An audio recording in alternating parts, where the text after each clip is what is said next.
This is Agriculture Today, and I'm Shelby Varner with the K-State Radio Network.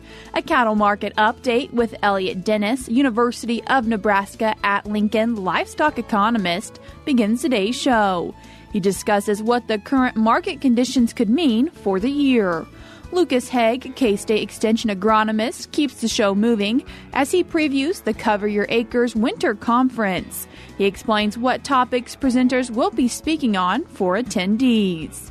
Ending the show is K-State Fisheries and Aquatics Extension Specialist Joe Gerken with information on the different groups of geese and how their population has changed. That and more is coming up ahead on Agriculture Today.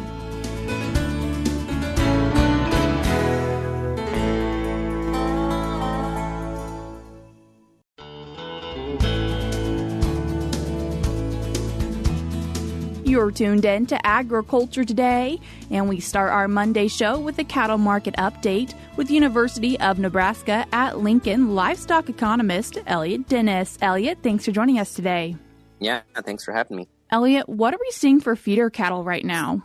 Yeah, really in Nebraska, we still continue to maintain strong markets, both on the 5-6 weights and also the 7-8 weights. When we think about, there was some concern about how much retaining would happen, and ultimately that would impact the supply going through the sale barns and through the private auctions. For the most part, we've seen a decent amount of retaining when we look at kind of feeder cattle heifer receipts as a proportion of total receipts that we see out there. We see that there is some retention that has happened, and that's mainly manifest through lower feeder or heifer receipts. That's helped kind of sustain those kind of higher prices that we've had, and we haven't seen that kind of typical kind of drop in prices that we would generally see when we think about kind of where we're at in December and where we could kind of expect.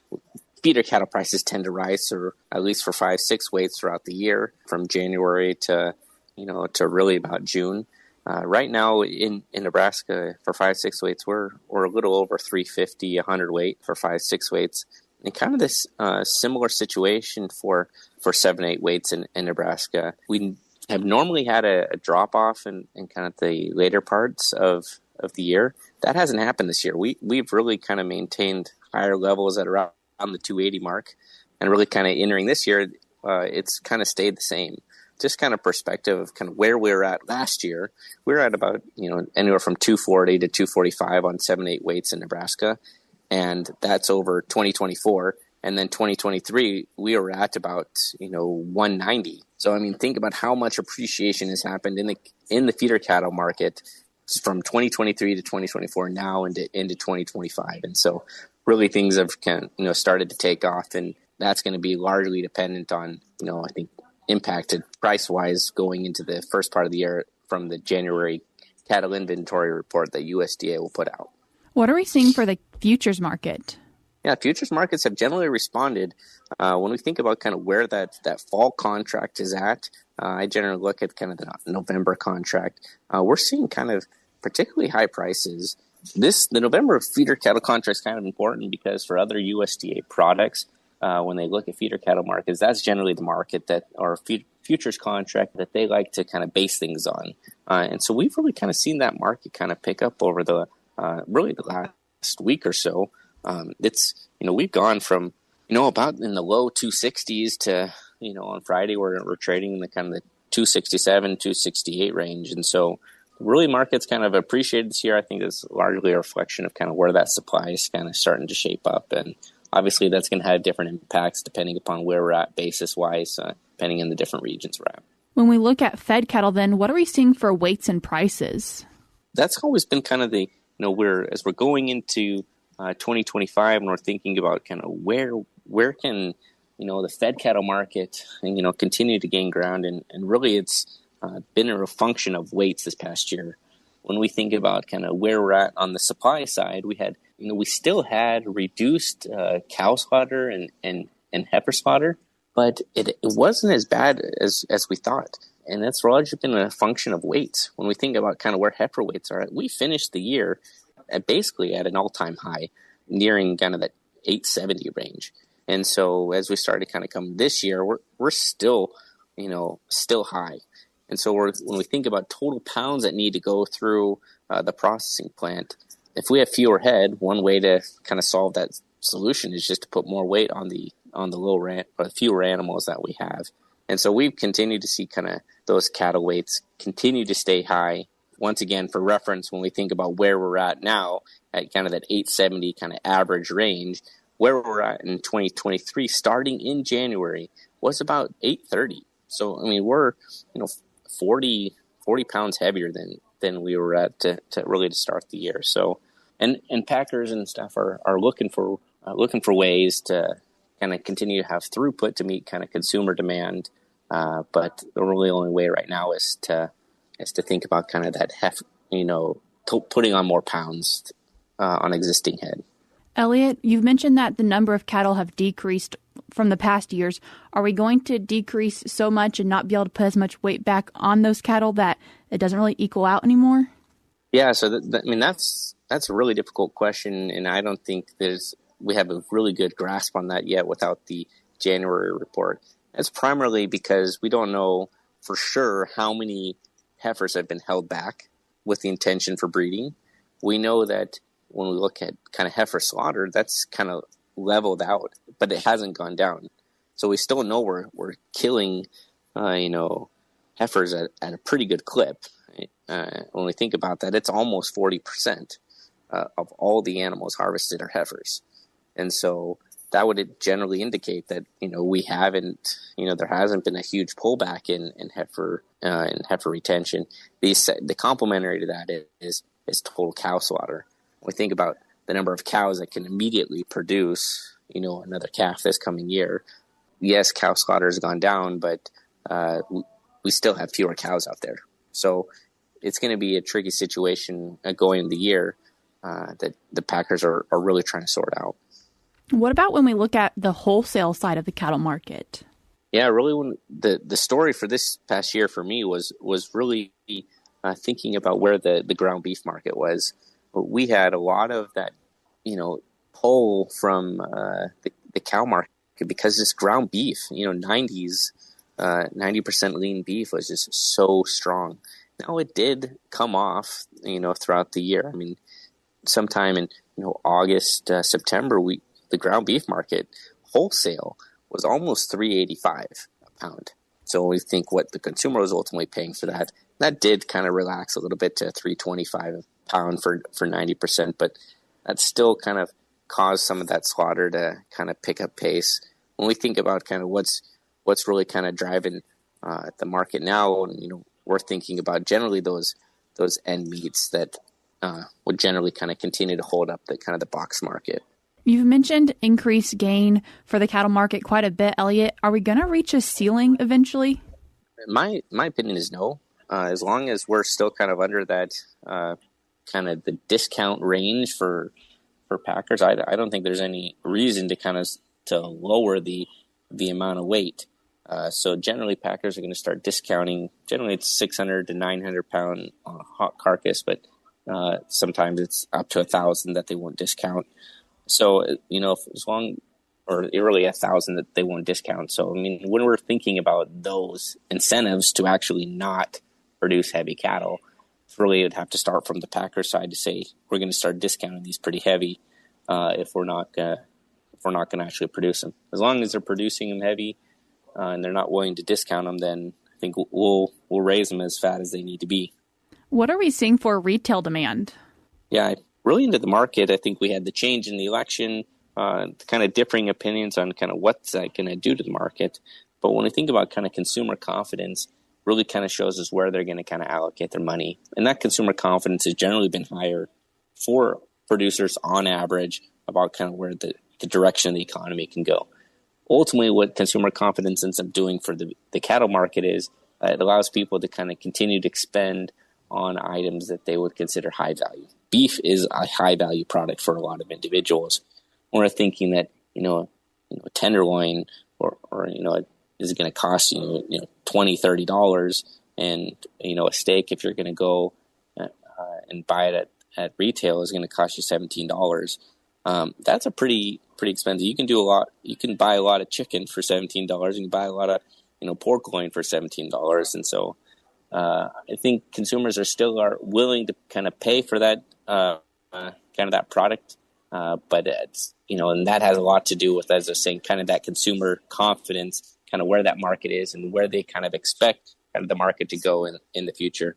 Elliott, as we're in the first month of the year for 2025, what's your predictions? What are your thoughts as we are in the new year? Yeah, some of the things that I'm going to be watching for has really kind of been this animal health outbreaks that we're starting to see. We've been tracking kind of this avian influenza for some time on the dairy cattle side. I think that can be a real market shifter. So we're thinking about kind of putting in protection, seeing prices that we might have, above our break evens that we can kind of lock in those profits. I think that's all I always advise on that stuff. But then also some of those things we're seeing, just recently it broke that, we're having foot and mouth disease over in Europe, so, these are some, even though it's been eradicated and contained, they say, but it's still, when we think about kind of those market shots that we're kind of unprepared, we think about kind of these slaughter kill and where it's going, but really kind of disease outbreaks are these large market shocks that can really impact us, both on the health side from the consumer side, but also from animal health and kind of depopulation. Elliott, I appreciate you taking the time to join us today and give us our cattle market update. Yeah, thanks for having me. That was University of Nebraska at Lincoln livestock economist Elliott Dennis. We're cutting to a short break now on Agriculture Today, but stick around because we have more for you up ahead.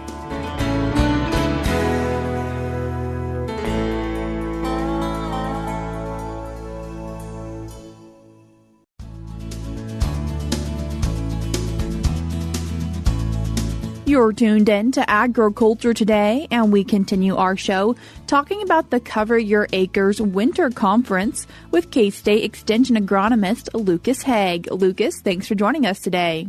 You bet, Shelby. Lucas, what is the Cover Your Acres Winter Conference? Yeah, so actually, this will be our 22nd year of having this conference, and there's really a couple things that we've tried to really build a reputation for over the years, and so we're very much research-backed, and we very much strive to bring topics. A lot of this is driven by the questions we're getting from producers. That drives the type of topics and presenters we bring in, but we want it to be locally relevant. We want it to be, topics and data relevant, here to the Central High Plains. We want it to be locally relevant, and we want it to be research-backed. And so those are the things we really pride ourselves on in terms of the speakers and topics we bring to the table. This is a partnership with industry. A huge part of this is the trade show and those industry sponsors and everything they do, to help us bring what I think is a really high-value conference to our attendees for really a pretty low price point. Is there almost a theme for this year's conference? I think, in general, historically, we've always, it's very much agronomics, no-till, crop production. Oftentimes, maybe a little more dry land than irrigated. But, this year, with where we're at with margins and everything, a little more of an economic focus this year in a number of our talks. And so some of them are very much purely economics, but then we got a couple others that's really looking at that. How do you bring the agronomics and the economics together? Lucas, could you walk us through who some of the presenters are and what their topics are? Yeah, so, we'll start with kind of talking on the ones that are, really focused on the economic side of things. And so we've got Mark Wood and Glenn Conover with Kansas Farm Management Association out of Colby. And our attendees have, those guys have given us a great presentation almost, every year, really, kind of looking at the numbers, taking a little bit of a different approach this year and really focusing in on what they see as a critical issue in the clients they serve and really our broader industry out here. And that is, negotiating, getting to equitable leasing arrangements. And so that certainly has a short-term implication in terms of how does it affect farm profitability in the short term. But also we need these relationships with our landlords to be equitable, build those good relationships to give us long-term stability in our farming operations. So Mark and Glenn are going to take a look at that. Also on the economic side of things, we've got Dan O'Brien. Of course, Dan's well known for his grain market outlooks. They're going to give a little bit of different spin on that, just where we are right now with the winds of change, both in our domestic policy as well as all the things going on geopolitically across the globe. And so Dan's going to weave that into how those can be potential drivers to volatility in the markets for this coming year. Also, a presentation by Brady Brewer on machinery economics. Yeah, so we got Brady coming out. There's a lot of volatility in that machinery market right now. We're seeing, used combine prices, really plummet. That used equipment market has been, some sectors really strong, others pretty soft. And so, we've got people in different, they've been trading every year. We got other people maybe been sitting on their hands and are now looking at this as an opportunity. So Brady's going to bring us all those pieces that producers should be looking at in terms of thinking about, okay, do I keep it or do I trade it? And how do we optimize that machinery fleet across the farm? Make sure we're staying current, but yet also not getting ourselves into trouble financially. What about for more on the agronomic side, Lucas, something you're talking about? Yeah, and so mine's going to be kind of one of those talks where we're blending the agronomics and the economics together, and that is looking at, and this is using a lot of our data out of the Tribune, the long-term rotation and tillage trials we got at Tribune. We're really looking at the economics of different cropping rotation decisions, or, part of it is to fallow or not to fallow.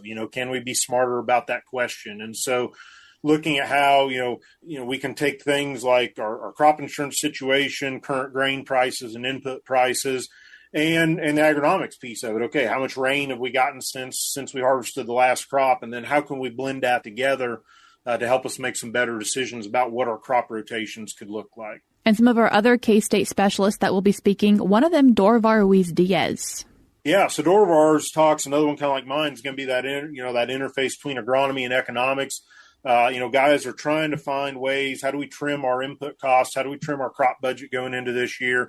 And so it really comes back to, we got money to spend on fertilizer. How do we place the best bets with that dollar? Where are we most likely to see the highest return on investment from that money in the fertilizer line on our crop budget? And so that's what Dorvar is going to kind of step through. I think he's even going to do a ranking of, okay, here's the highest ROI on your fertilizer dollar, all the way down to here's the things that are a little more uncertain in terms of their payback. Something else that crop producers also often have to deal with, weeds, and what K-State specialist is joining to talk about that. Yeah, so Shelby, as you mentioned, weeds year over year are always a huge issue for us, one of our most popular sessions at Cover Your Acres.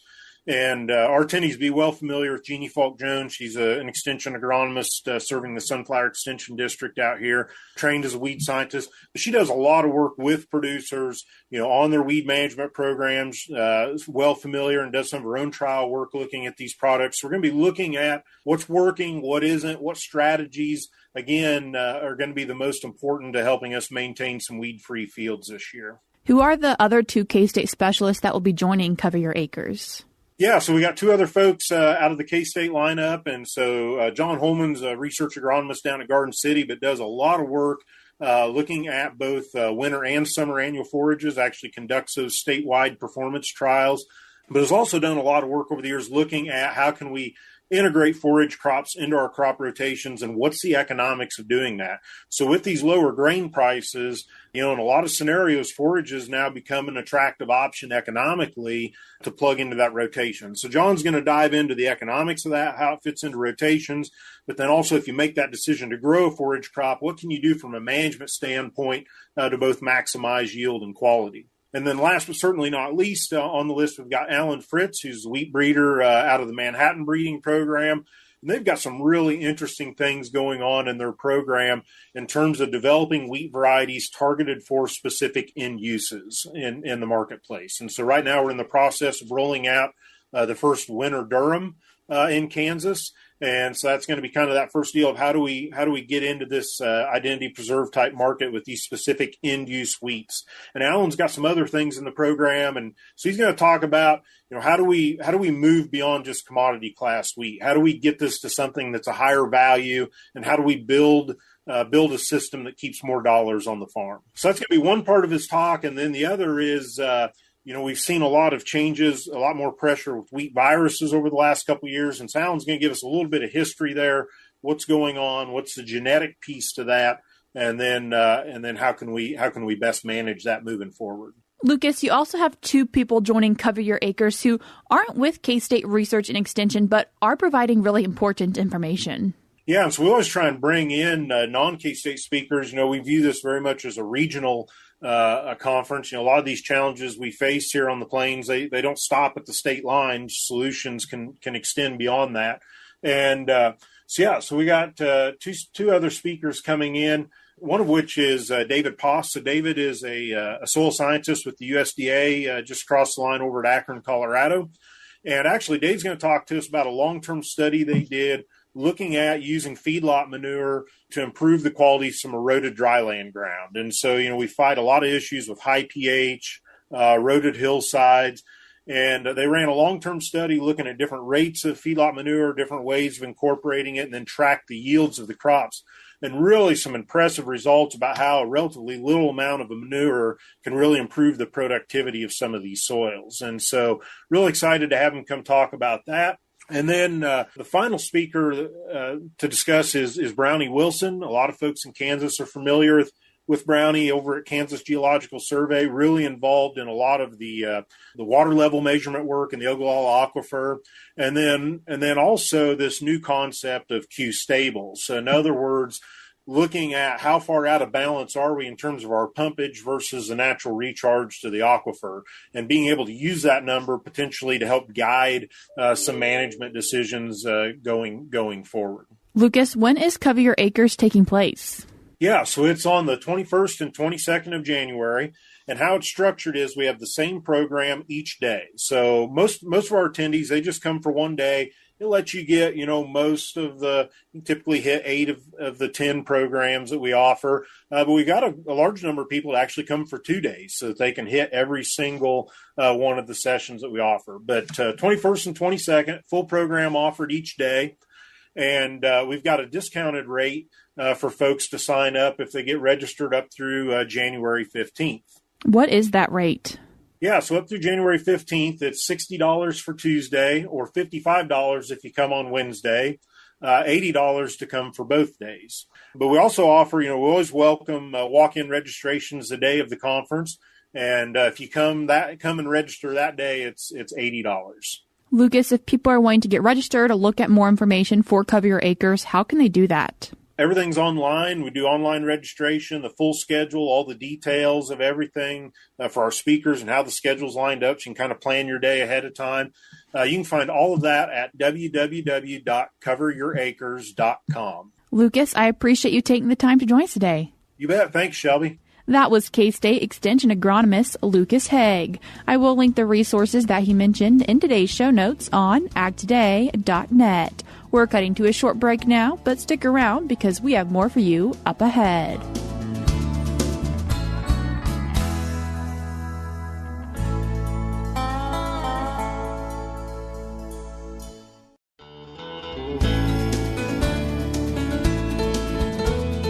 You're tuned in to Agriculture Today, and we end our Monday show talking about geese with K-State Fisheries and Aquatics Extension Specialist Joe Gerken. Joe, thanks for joining us today. Thanks for having me back.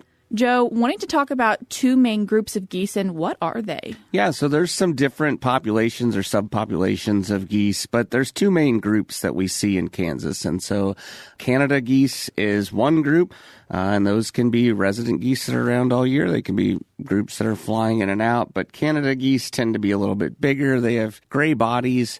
They have big, dark black heads and really white cheeks. And so another group are snow geese. And so snow geese tend to show up in the winter time. They're a white goose, and they have like black tips on the end of their wings. They're smaller than Canada geese, but those two groups, so the Canada geese that tend to make that honking sound, be a little bit bigger, and then the snow geese that show up now that have kind of more of a higher pitched call. And Canada geese, not Canadian geese? Yeah, so a lot of people ask me that. Is it, they say they see Canadian geese. That's just something in our dialect that we see. So the real term for them would be Canada goose or Canada geese, not Canadian. But same thing. We're talking about the same thing here. The proper term would be Canada goose. And looking more at snow geese, their populations have had some big changes. Yeah, so snow geese have seen a huge population growth in the last few decades. And so in the 1950s, 1960s, their populations were really low, and we hunted the heck out of them. We did a lot of agricultural practices that really kind of reduced their numbers. And so their populations were down around 50,000 geese in the entire population. We actually undertook some conservation metrics to help rebound the number of geese that we saw, and we almost did too good of a job at that. So in the early 2000s, we crossed that million bird threshold, so we started to see the populations grow. Now that number is probably closer to 5 or 6 million, to the point that it's detrimental. And so we're seeing some negative effects. Especially in the Arctic, where these big populations go. They eat a ton of the vegetation up there, and they're causing a lot of problems in that Arctic region. What's being done to hopefully now reduce the population again? One of the biggest things that we do is they have a spring conservation order when you can go out in the spring and you can harvest large numbers of snow geese. And so it's after the traditional waterfowl season, and hunters can go out. They can do things like take the plugs out of their guns so they can hold more shotgun shells, and they can use electronic calls to try to get birds to come in, and they can, harvest as many of these birds as they possibly can. And so this extended time frame where we have this conservation order where we can harvest large numbers of snow geese really is trying to help cut back that population. And what we've shown is it's having a little bit of effect. It's not doing quite as much as we hoped, but it's an opportunity to extend your hunting season and maybe go out there and harvest quite a few of these birds. For people who are harvesting them, they need to make sure they're actually doing something with them. Yeah, that's always important. So wanton waste would be harvesting an animal and then not utilizing it. And so if you're going to go out and harvest a bunch of snow geese, it's important that you use them in some way.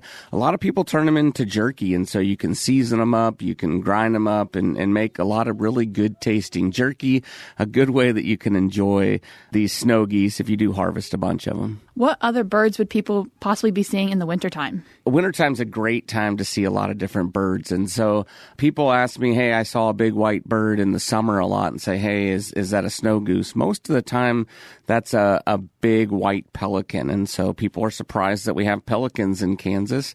Big white bird, they have that pelican beak on them, big yellow beak. And so people are surprised we have pelicans in the summer. I think in the winter, people would be surprised at some of the other species that we have. So it's a good time to get out. Some examples would be dark-eyed juncos. Tufted titmouse is another little bird, a songbird that's out there. Bald eagles, of course. And so getting out and seeing a lot of those bigger birds, those bald eagles, it's just a great time. There's a lot of birds that come down, migrate from up north, come down to, we think it's cold, and it is cold to us, but it's a lot warmer than it would be up in the Arctic region. So just a really good time of year. Get out and see what types of birds or what species of birds you have out there before spring will be here, and hopefully spring comes early this year.